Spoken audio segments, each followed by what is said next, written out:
Dari banyaknya manusia di dunia, yang paling pantas untuk terus kamu nasihati adalah dirimu sendiri. Kembali lagi bersama saya Stephen. Seperti biasa jangan lupa siapkan apa? Ya tentunya kopi dan Utbray untuk menemani kalian dalam menonton alur cerita film ini. Selamat menyaksikan dan celepot!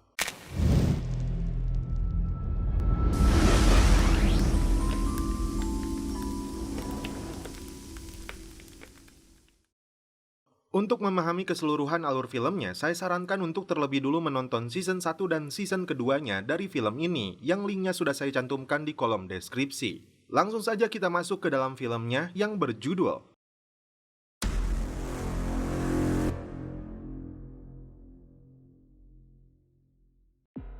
Film dibuka dengan ditampilkannya aktor utama dalam film ini yang diperankan oleh Sylvester Stallone yang berperan sebagai Dwight Manfredi yang dijuluki sebagai Jenderal. Dia adalah bos gangster penguasa kota Tulsa King. Dwight ditangkap karena telah membunuh seorang bos gangster bernama Rival dan faktanya Rival adalah informannya FBI. Agen Musso mengatakan telah menugaskan Rival untuk menjatuhkan Dwight, tapi faktanya Dwight yang lebih dulu menghabisinya. Dia mengancam akan menangkap bos gangster dan seluruh pengikutnya, kecuali Dwight mau bekerja sama dan kapanpun Musso membutuhkannya, dia harus selalu siap. What do you want from me, Musso? Barrett, I own you, General. Singkat cerita, Dwight dikembalikan ke rumahnya. Pengawalnya yang bernama Bigfoot sempat bertanya dari mana saja dia pergi. Dwight lalu menemui Margaret. Bisa dibilang dia adalah kekasihnya. Margaret yang sempat terancam ingin tahu apa yang sebenarnya terjadi. Sang jenderal pun mengatakan bahwa mereka telah mengetahui semua yang dilakukan sejak berada di Tulsa King. Tidak mau Margaret berada kembali dalam bahaya, Dwight akan menjaga jarak dari wanita cantik ini. This is your life. Where are you going?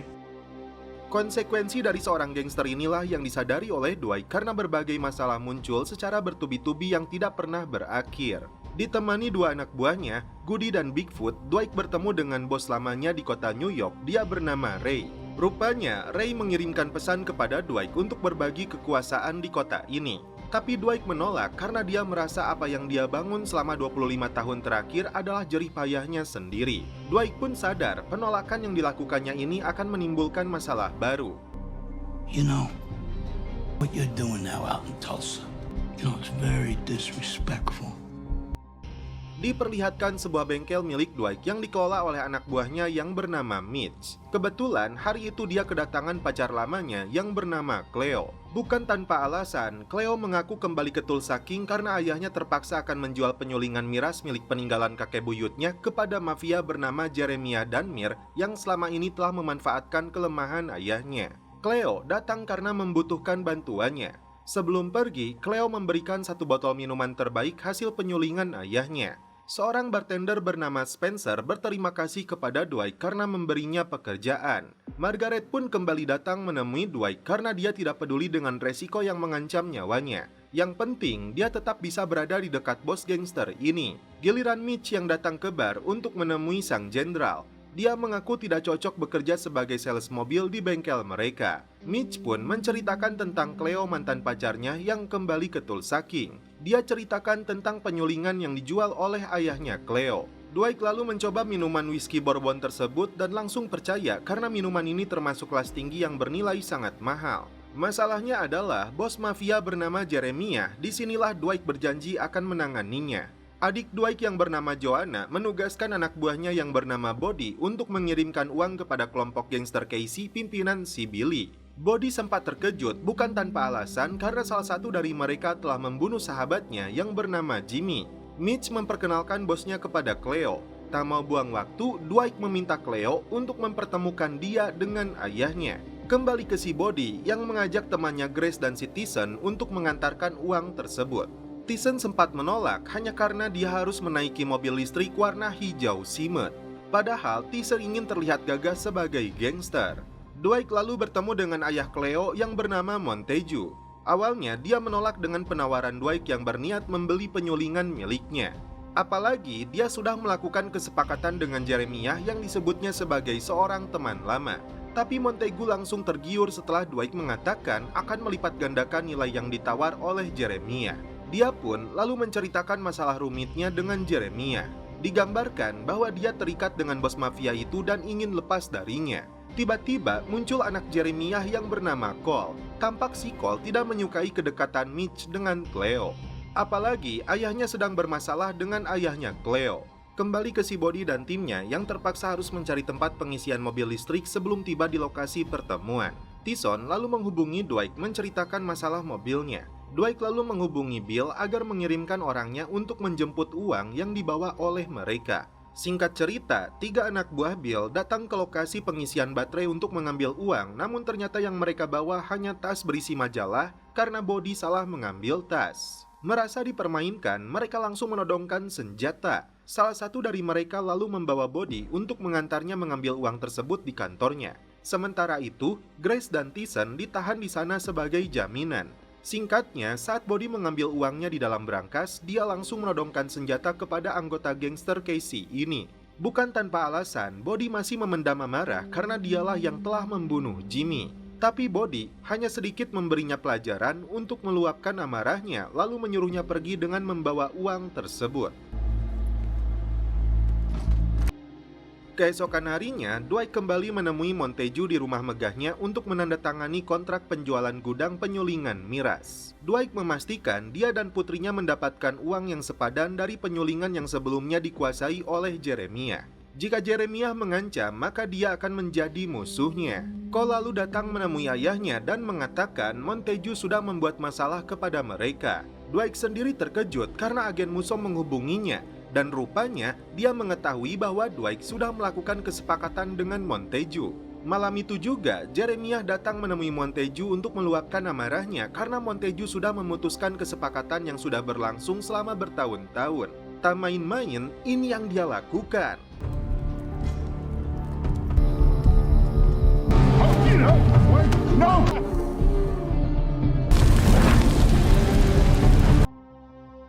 Dwight dan anak buahnya melihat rumah Montague yang dibakar habis. Sang jenderal pun sadar Jeremiah tidak bisa dianggap main-main. Mereka hadir dalam acara penghormatan terakhir untuk almarhum Montague. Di luar dugaan, si Jeremiah muncul di sana tanpa rasa malu. Di sini pula, kedua bos gangster ini untuk pertama kalinya bertemu secara langsung. Jeremiah sudah mengetahui Dwight yang telah merampas penyulingan yang selama ini dikuasainya. Dia menawar akan membayar 3 kali lipat yang dia bayar kepada Montague. Tapi Dwight menolaknya. Cleo yang melihat kedatangan orang yang telah membunuh ayahnya langsung meluapkan amarahnya. Begitupun dengan Mitch. Keesokan harinya, Dwight dan tim kembali bertemu dengan Cleo di rumah ayahnya yang sudah terbakar habis untuk mengetahui sejauh mana bisnis penyulingan yang dilakukan oleh ayahnya. Bukan tanpa alasan, dia heran kenapa Jeremiah sampai berani akan membayar 3 kali lipat dari nilai yang dibayarkan kepada mendiang ayahnya yang membuat penasaran. Cleo lalu mengajak mereka untuk melihat gudang penyimpanan anggur yang sudah berusia lebih dari 50 tahun. Ternyata, warisan ayahnya ini sengaja dirahasiakan, bahkan Jeremiah pun tidak tahu. Dengan jumlah 100 barel yang ada di gudang ini, mereka memprediksi nilainya mencapai 150 juta dolar. Setelah itu, Cleo mengajak Dwight dan timnya melihat gudang penyulingan peninggalan orang tuanya. Dwight lalu mengajak timnya untuk melihat pabrik penyulingan karena usaha baru mereka ini dinilainya akan jauh lebih legal terlebih setelah mereka mendapatkan lisensinya. Tapi untuk memasarkan produk miras ini, mereka membutuhkan bantuan distributor lokal.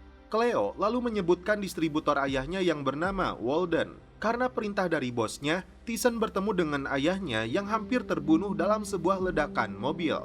Bukan tanpa alasan, Tyson membutuhkan keahlian ayahnya yang seorang tukang ledeng di penyulingan baru milik bosnya itu.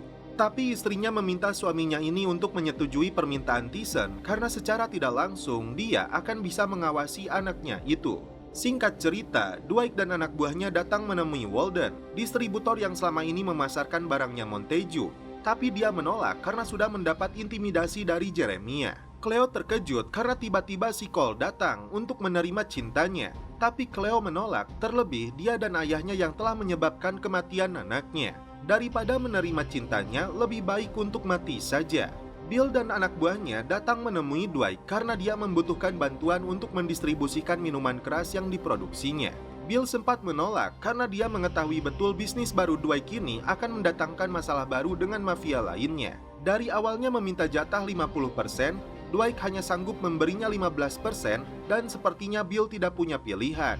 Tak berselang lama, ayah Thiessen yang bernama Mark pun datang ke tempat penyulingan untuk menerima penawaran pekerjaan barunya. Jeremiah mendapat laporan dari anaknya bahwa Weldon didatangi oleh Dwight dan anak buahnya.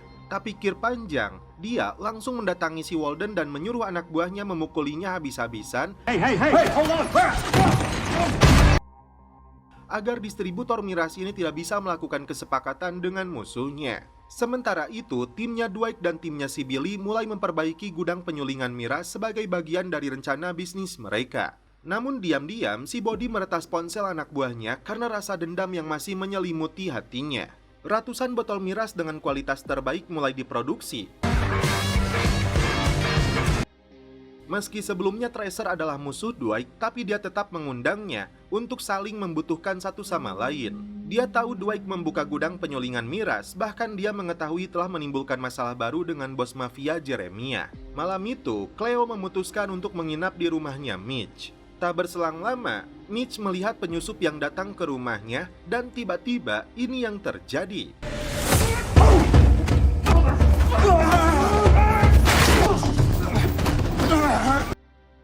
Untung saja Cleo muncul datang tepat waktu membantunya. Kedua pelaku langsung kabur meninggalkan lokasi. Ternyata pelakunya adalah si Cole yang langsung datang menemui ayahnya dan mengaku telah gagal menghabisi Mitch. Jeremiah langsung menempelkan besi panas di tangannya si Cole yang terluka. Di malam berikutnya, Jeremiah datang ke bar untuk menemui Dwight. Sementara itu si Cole yang berada di dalam mobil melihat Spencer dipaksa oleh seorang pria, lalu Cole datang membantunya. Jeremiah melontarkan ancaman keras kepada Dwight yang menolak penawarannya. Dia berjanji akan menghancurkan Dwight dan orang-orang terdekatnya. Tapi mantan jenderal gangster ini tidak sedikit pun gentar dengan ancaman tersebut. Justru, Dwight lah yang akan merampas seluruh kerajaan bisnisnya. Setelah penyerangan yang menimpa Mitch tadi malam, Dwight mengumpulkan seluruh anak buahnya untuk selalu waspada karena ancaman dari Jeremiah tidak main-main. Tiba-tiba, dia kembali dihubungi si agen FBI. Dia tidak mau anak buahnya mengetahui bahwa dia bekerja sama dengan FBI. Mau tidak mau, Dwight pun pergi memenuhi panggilan si agen musuh yang sudah mempersiapkan sebuah mobil tanpa supir untuknya. Dwight ingin sekali melampiaskan amarahnya, tapi FBI ini mengancam akan menangkap Mitch atau Margaret. Please enjoy the ride. Open the door! Hey! Sure, Margaret. Musso mengajak Dwight untuk menuju Texas terkait dengan penjahat yang melakukan tindakan kriminal penjualan organ. Dia bernama Dexter Deacon atau dijuluki sebagai Watchmaker. Dia membangun perangkat tidak terlacak untuk mencari penawar tertinggi dari organ manusia yang diperjualbelikan secara ilegal. Jadi, Dwight akan ditugaskan berpura-pura membeli organ untuk menjebaknya. Kenapa dia dipilih? Karena polisi lain yang menyamar selalu gagal untuk menangkap penjahat itu. Karena menjalankan mobilnya melebihi batas kecepatan, tiba-tiba sheriff menghentikan mereka. Sementara itu, Cleo nampak senang ketika Mitch membawakan mobil tua kesayangannya. Meskipun Musso sudah menunjukkan identitasnya sebagai agen FBI, ternyata sheriff ini akan tetap menilangnya. Alhasil, Dwight pun turun untuk berbicara dengan sheriff tersebut. Sementara itu, Thiessen dan kedua temannya mengintai mobilnya si Cole. Dwight mengatakan agen FBI itu memiliki bisul di pantatnya karena itu dia ngebut. Singkat cerita, Dwight datang ke toko milik si Dexter. Awalnya dia pura-pura ingin menjual jam tangannya, tapi si Dexter tidak bisa dibodohi, menuduh Dwight sebagai agen FBI yang sedang menyamar untuk menyelidikinya. Dwight yang bermain cerdas mengatakan bahwa dia bisa menelusuri tentang identitasnya yang bernama Dwight Manfredi. Dia datang untuk membeli organnya dalam jumlah besar. Dwight and Freddy.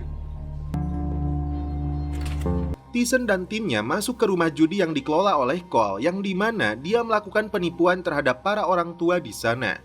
Tim berhasil mendapatkan hadiahnya. Dari sinilah Cole mulai marah pada mereka. Pay out for cheats. What do you think? We ain't done. Mampir di sebuah toko, Cleo mencuri miras untuk diminumnya sampai mabuk. Dan setelah itu, Cleo menghancurkan rumput halaman rumahnya si Jeremiah dengan mobil tersebut. Mitch mencoba menghentikannya karena Cleo berniat membakar rumah penjahat itu demi membalas kematian ayahnya. Tapi usahanya pun gagal karena anak buah Jeremiah sudah standby di sana. Mitch pun segera pergi membawa Cleo dari sana. My father done. Events happen all the time. You know what comes if you don't. Trespassing and the damages. This last time. Let's go, Cleo. In the car. Thiessen dan timnya santuy di sebuah klub. Saat itulah Thiessen digoda seorang PSK. Tiba-tiba Cole muncul menodongkan pistol kepadanya. Thiessen pun dipukuli habis-habisan oleh anak buahnya si Cole agar mengatakan di mana gudang minuman peninggalan Montague. Dia tidak punya pilihan karena mengancam akan menembak PSK ini. Even if it did exist, I don't want this any more than you do, man. They're gonna have to kill you. Oh, she don't got nothing to do with this. Leave her No out more of this. talk. Fuck. 6. Setelah menemukan lokasi gudangnya, anak buah Cole menembakkan senjata ke arah Thiessen yang berada dalam bagasi mobil tersebut. Tapi untungnya dilindungi anti peluru. Singkat cerita, Dwight dihubungi oleh anak buahnya, lalu dia pun pergi melihat gudang minumannya yang sudah dikuras habis oleh si Cole.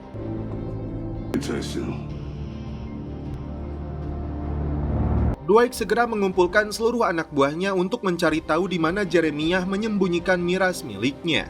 Thiessen ditempatkan di bangku cadangan sebagai bentuk konsekuensi atas kesalahannya. Tidak seperti bos gangster biasanya yang menghukum mati anak buahnya, sang jenderal memaafkan Thiessen karena prinsipnya seluruh anak buahnya dianggap sebagai keluarga sendiri. Inilah yang berbeda dengan gangster lainnya. Billy datang menemui sang jenderal setelah dia mengetahui aksi perampokan yang dilakukan Jeremiah. Di waktu yang sama, Body menunjukkan rekaman CCTV di sebuah lokasi saat Cole dan anak buahnya sedang memindahkan minuman tersebut. Saat itu juga, Dwight dan Billy datang ke lokasi sesuai dengan rekaman CCTV. Ternyata, Billy hanya menemukan supir yang ditugaskan membawa barang tersebut.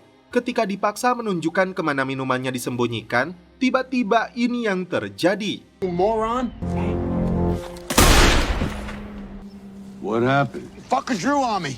Sebagai ahli IT, Body akan membuat video AI untuk memasarkan produk miras milik bosnya. Video AI itu menampilkan seorang penikmat bourbon terkenal bernama Jasper yang sedang viral. Life bourbon influencer. Show her. Distilled by a posse of rabid okie. Influential bourbon connoisseur in the country. Sementara itu, Thiessen dan ayahnya membuntuti mobil milik si Cole. Dan di luar dugaan, Thiessen melihat PSK yang telah menjebaknya. Dia segera menghubungi Dwight karena dia yakin si PSK itu akan membawa mereka ke lokasi persembunyian minumannya. I think she gonna lead us to the 50. Where are you? Ain't no fucking way. Singkat cerita, Mamang Rambo dan timnya datang ke lokasi. Saw Cole over there, done my Diversion. Let's go. Rupanya, Jeremiah sedang berada di sana untuk mencoba whisky terbaik tersebut.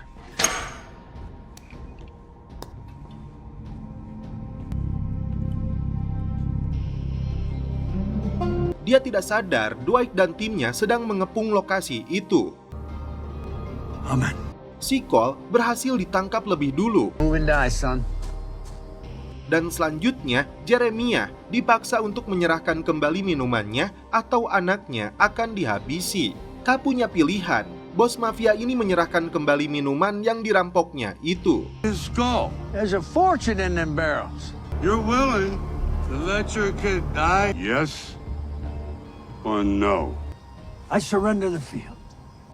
There's nothing you can take from me. Tim pun kembali pulang sambil membawa kembali muatannya.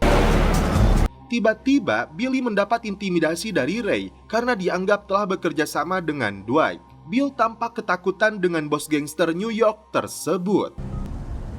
You have a problem with anyone else? Setelah berhasil mendapatkan kembali whisky terbaik peninggalan Montague, akhirnya timnya Dwight mulai mempersiapkan diri di bar untuk mengadakan pesta launching produk minuman terbaiknya itu yang diberi nama Montague Distiller.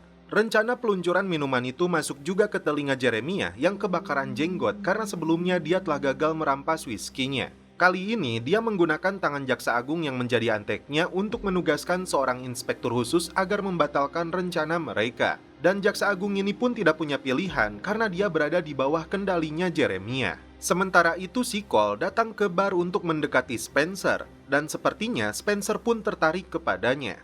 Singkat cerita, Dwight datang ke bar tempat dia akan meluncurkan mirasnya. Namun ternyata si Bill sudah menunggu di sana untuk meluapkan kekhawatirannya. Karena Ray telah mengancam dirinya agar memutuskan hubungan dengan Dwight. Dwight meyakinkan Bill tidak usah khawatir dengan ancaman tersebut. Bukan tanpa alasan, Bill mengatakan salah satu lokasi bisnisnya telah digerebek. Di waktu yang sama, Dwight mendapat telepon dari si Deacon penjahat yang diincar FBI untuk bertemu hari ini.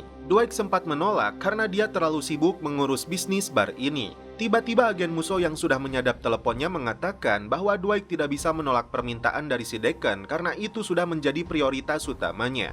Dwight pun tidak punya pilihan. Dia akhirnya menerima permintaan Deacon untuk bertemu di tempat yang dia tentukan. Singkat cerita, Dwight bertemu dengannya di dalam bar. Rupanya, Deacon sudah menelusuri jejak Dwight yang pernah dipenjara selama 25 tahun.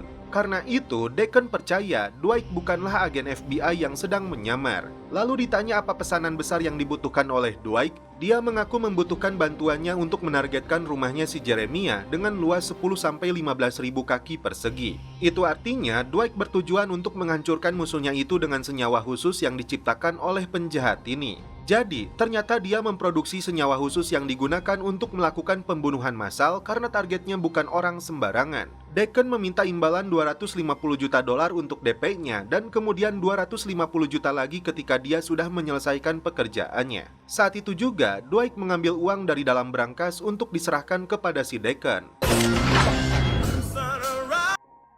Diam-diam, seseorang melihat saat Deacon keluar dari bar tersebut. Kembali ke acara peluncuran, orang-orang sudah menunggu untuk mencicipi minuman terbaik yang hendak disajikan. Tapi Dwight belum juga muncul di sana. Dan ternyata anak buahnya si Bill yang membuntuti Dwight saat melakukan pertemuan dengan seseorang yang dikiranya agen FBI. Dwight dianggap telah berkhianat dan mencari keuntungan sendiri. Dan ketika Bill sedang dalam perjalanan pulang, ini yang terjadi.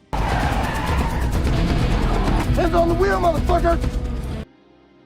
Dwight menceritakan kepada Johanna bahwa Bill menuduhnya telah melaporkan dia kepada FBI. Padahal Bill terpaksa menuruti keinginan FBI karena dia tidak mau Johanna dan anak buahnya mendapat pukulan keras dari mereka. Sementara itu, Mitch dan timnya melaporkan kepada polisi terjadi kecelakaan di dalam bar yang mengakibatkan inspektur kesehatan itu tewas. Karena kasus tersebut, bar yang dibangun mereka ini terpaksa ditutup sampai penyelidikannya terungkap. Dwight kembali mengumpulkan anak buahnya untuk menyusun rencana bisnis selanjutnya. Setelah lisensi mereka dicabut, terpaksa mereka harus memasarkan minuman tersebut secara ilegal sampai semuanya kembali normal. Mitch dan Cleo ditugaskan untuk mengirim miras ke teman lamanya yang bernama Johnny. Meskipun dianggap sedikit gila, tapi Johnny bisa diajak bekerja sama. Dwight mendapat laporan dari Body bahwa Bill menghilang setelah pulang dari rumah Dwight. Tak yakin ini dilakukan oleh Jeremiah, mereka menduga pelakunya adalah Ray. Demi memastikan dugaannya, Dwight menghubungi Ray untuk bertemu di Arkansas. Ray mengira bahwa Dwight mau menerima penawarannya. Mitch dan tim melumpuhkan petugas yang menjaga gudang mereka agar bisa mengambil minumannya. Jeremiah yang mendapat laporan kembali meluapkan amarahnya kepada Cole. Dia menyuruhnya untuk segera membunuh Dwight jika ayahnya ini ingin bangga kepadanya. Cole lalu mendapat laporan dari anak buahnya yang sudah memasang perangkat GPS di mobilnya Dwight. Rupanya, Bill kini berada di markas FBI dalam pengawasan agen musuh karena dianggap telah mencampuri urusan FBI yang sedang memanfaatkan Dwight sebagai informan mereka. Ketika Mitch dan Cleo sedang dalam perjalanan menuju Arkansas, mereka dihentikan seorang polisi di sana karena memacu kendaraan dalam kecepatan tinggi. Sementara itu, Dwight dan Tyson dibuntuti sebuah mobil yang diduga sebagai anak buahnya Jeremiah. Tapi mereka tidak tahu, persis di belakangnya ada Bigfoot yang melindungi bosnya. Saat Tyson dan Dwight masuk ke dalam Alfamart, saat itulah Bigfoot langsung memberi salam olahraga kepada mereka. Mitch dan Cleo baru menyadari bahwa polisi ini ternyata ditugaskan oleh si Cole untuk mengganggu rencana perjalanan mereka. Setelah serangan mematikan yang hampir menewaskan dua bos gangster ini, Dwight dan Ray kembali melakukan komunikasi telepon saling menyalahkan satu sama lain atas serangan tersebut. Tapi mereka sadar, pelakunya ada di pihak lain, dan karena itu, Dwight ingin kembali membicarakan bisnis dan kerjasama meski dia tidak menyanggupi permintaan 80% yang diinginkan oleh Ray. Bukan tanpa alasan, Dwight menginginkan akses ke timur laut agar dia bisa memasarkan produknya dari mulai Atlantic City hingga Las Vegas. Selanjutnya, sang jenderal akan mengatur rencana untuk melancarkan serangan balasan kepada Jeremiah. Singkat cerita, dia datang ke kantor Jaksa Agung untuk menjalin kerjasama. Meski Jaksa Agung ini bagian dari anteknya Jeremiah, di sini Dwight coba meyakinkannya atas dasar saling percaya, siap mendukung dan melindungi Jaksa Agung ini dari ancaman gangster semacam Jeremiah. Sebagai imbalannya, Dwight meminta Jaksa Agung untuk mengembalikan lisensi minuman beralkohol miliknya. Tapi Jaksa Agung ini menolak. I'm gonna be in debt to you, and that's a good... It's time for you to leave, sir. Try to make the most favorable presentation. You have no idea who this man is. Good day, Mr. Manfredi. Sementara itu, Cole kembali menemui Spencer untuk curhat terkait masalah antara dia dengan ayahnya. Ada sisi baik dalam diri si Cole yang tidak sejahat seperti apa yang dilakukan oleh ayahnya. Dia mengatakan ini dengan jujur karena menyukai Spencer. I feel like everything's gonna be okay. Meskipun mendapat penolakan dari Jaksa Agung, Dwight tidak menyerah. Dia meminta bantuan Margaret yang kebetulan mengenal istrinya si Jaksa Agung. Tujuannya untuk mencari tahu kelemahan si Jaksa Agung. Sementara itu, Spencer memanfaatkan informasi yang dia dapatkan dari Cole untuk memburu para pengedar yang menjadi anak buahnya si Cole. Dia dan Goody beserta Tyson lebih dulu melakukan pengintaian di rumah pengedar narkoboy tersebut. Setelah Margaret bertemu dengan istrinya Jaksa Agung yang curcol kepadanya terkait masalah dapur, akhirnya Dwight mengetahui bahwa pernikahan mereka bermasalah. Malam itu juga, Dwight dan Margaret bertemu dengan Carl Tracer yang mencalonkan diri sebagai gubernur. Mereka bekerja sama untuk menjebak si Jaksa Agung dan sebagai imbalannya, jalan Carl Tracer untuk menduduki jabatan sebagai gubernur akan mulus. Di pagi harinya, Tyson dan Goody mulai beraksi menyamar jadi detektif kepolisian untuk menggerebek salah satu pengedarnya si Cole. Setelah berhasil mendapatkan narkoboy dan uangnya, keduanya langsung kabur dari sana.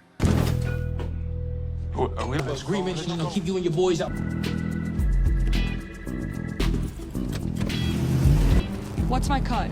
Already?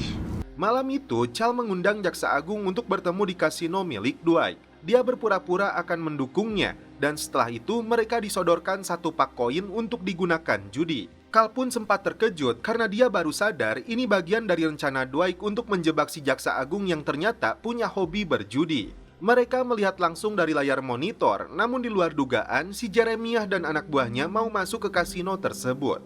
Dwight dan Bigfoot langsung mencegatnya di luar sebelum dia menghancurkan rencana ini. Dengan santuy, Mamang meladeni ancaman dari bos mafia tersebut sampai dia kembali pergi.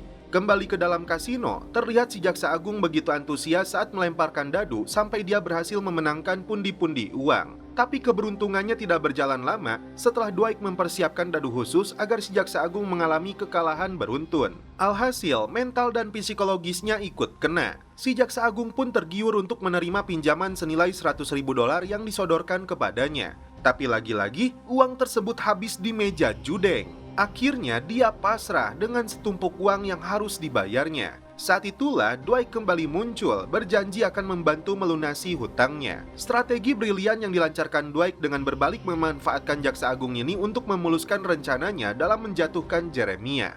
Tapi tidak sejahat Jeremiah, dia mengatakan justru akan melindunginya dari orang-orang seperti Jeremiah. Keesokan harinya, Jeremiah kembali naik pitam setelah mengetahui Jaksa Agung mengembalikan lisensi minuman beralkohol milik Dwight. Jeremiah segera datang ke kantor Jaksa Agung melampiaskan amarahnya yang tidak terbendung.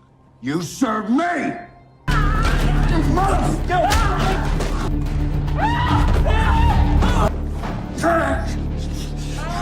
Saat itu juga, bos mafia ini ditangkap dan dijebloskan ke dalam penjara.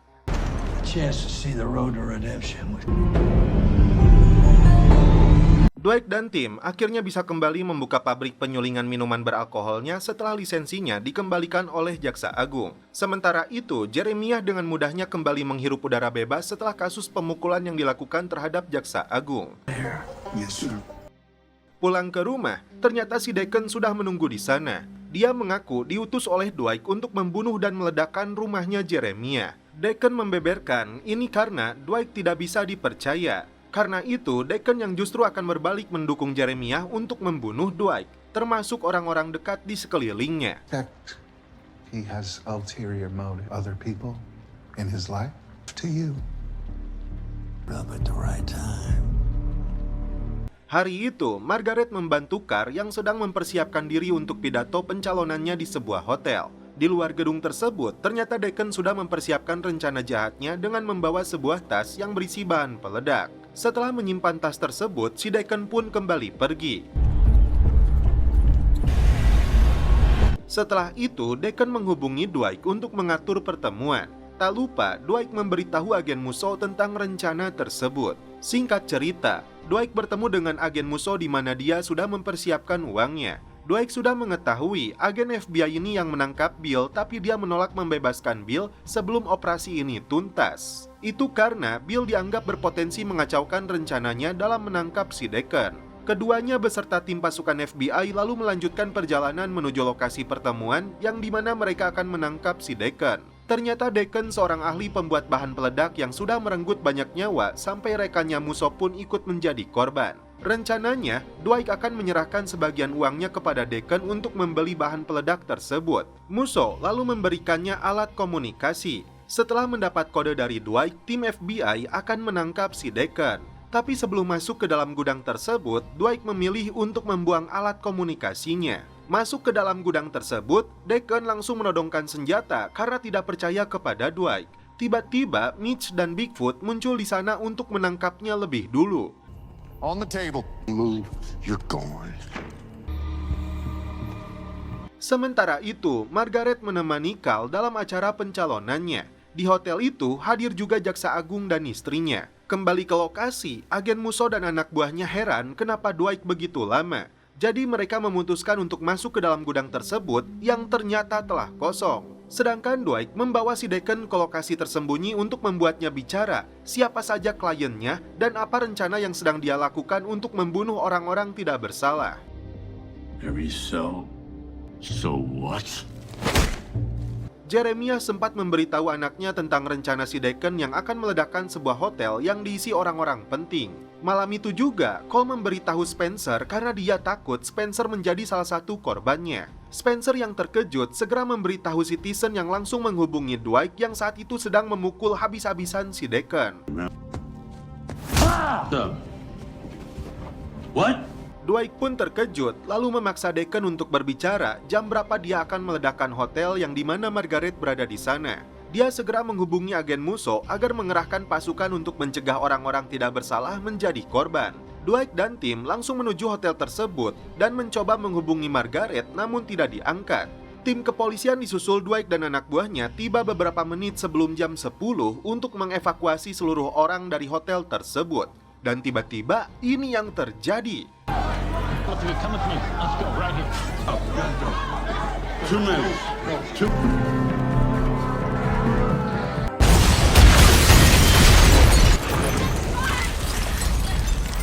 Setelah kejadian tersebut, Margaret dan rekan-rekannya kini mengetahui bahwa Dwight ada hubungan dengan agen FBI itu.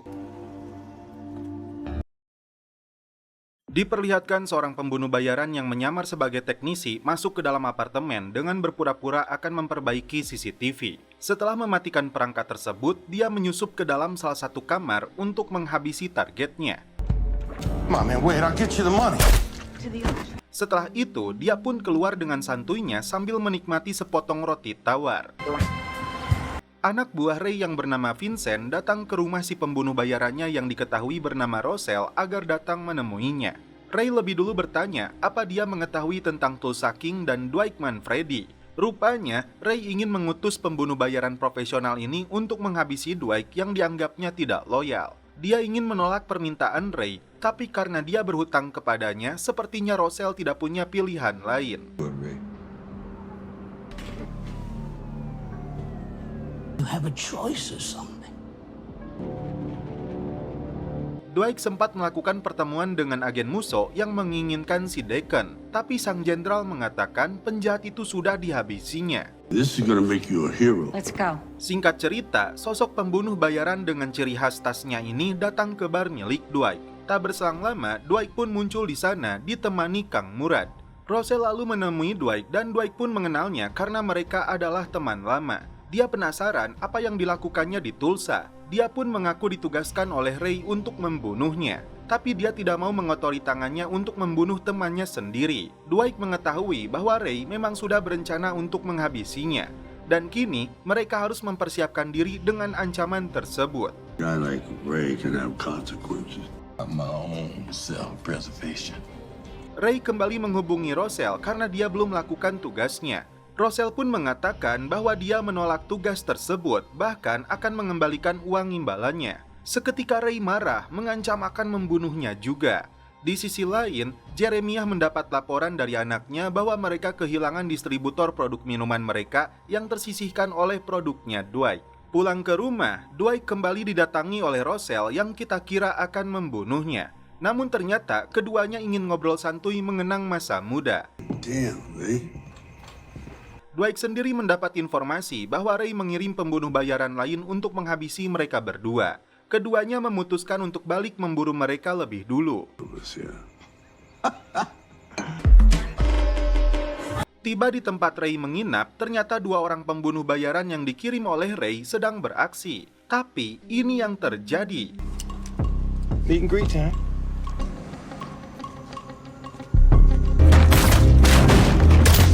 Shots. Yeah, ballbuster, I missed. No, you are not.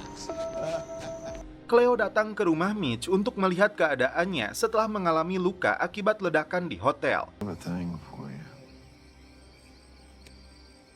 Di luar dugaan, Joanna ditangkap salah satu anak buahnya Jeremiah. Drop it. Dunmire would like to speak to you.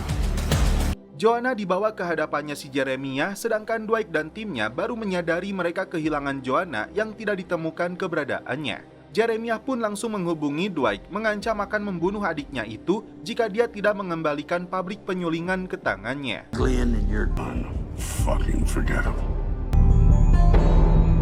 Saat itu juga, Dwight mengumpulkan seluruh anak buahnya, karena saat ini mereka benar-benar sedang berperang dengan Jeremiah. Tim lebih dulu mempersiapkan pasukan dan persenjataan sampai mereka benar-benar siap untuk menyerang musuhnya itu. Sudah tidak sejalan dengan ayahnya, Cole terkejut karena Jeremiah berani menyentuh wanita hanya demi ambisinya. Diam-diam, Cole melepaskan ikatan di mulutnya Joanna dan memberinya air minum. Joanna menolak menandatangani penyerahan pabrik penyulingan karena menurutnya Jeremiah tidak akan melepaskannya begitu saja. Dukungan pun muncul dari Roselle yang siap membantu Dwight membebaskan Joanna. I'm here. Alright? Thank you, brother. Akhirnya, Cole datang menemui Spencer untuk meminta dipertemukan dengan Dwight. Tim mendapat pasokan satu mobil penuh dengan persenjataan berat. All this. I do. Tear gas, tank canister. Sizes will be set. You got it. Spencer lalu mengantar Cole menemui Dwight. Sempat terjadi ketegangan di antara mereka. Cole mengaku datang untuk membantu seperti saat dia memberi peringatan tentang ancaman ledakan di hotel tersebut. Dia membeberkan seluruh ruangan yang berada di rumah ayahnya itu, termasuk tempat Joanna disekap, agar timnya Dwight bisa melancarkan serangan dengan akurat. Pad and pencil. A damn armory in the building next to the house. Corner, every exit, every entrance. Stuck right. Dwight lalu membahas misi dengan seluruh anak buahnya termasuk para mantan militer dan anggota pasukan khusus yang siap membantu mereka. We're good. 2 army, 1 strategy. Damn. Singkat cerita, malam itu Dwight dan timnya mulai bergerak menuju rumahnya si Jeremiah. Jeremiah sendiri menyadari kedatangan musuhnya. Selanjutnya, ini yang terjadi. Go, go, go. Know your brother is coming for you. Tak kurang dari 20 anak buah Jeremiah dibabat habis malam itu dalam sebuah serangan yang tersusun dengan epik.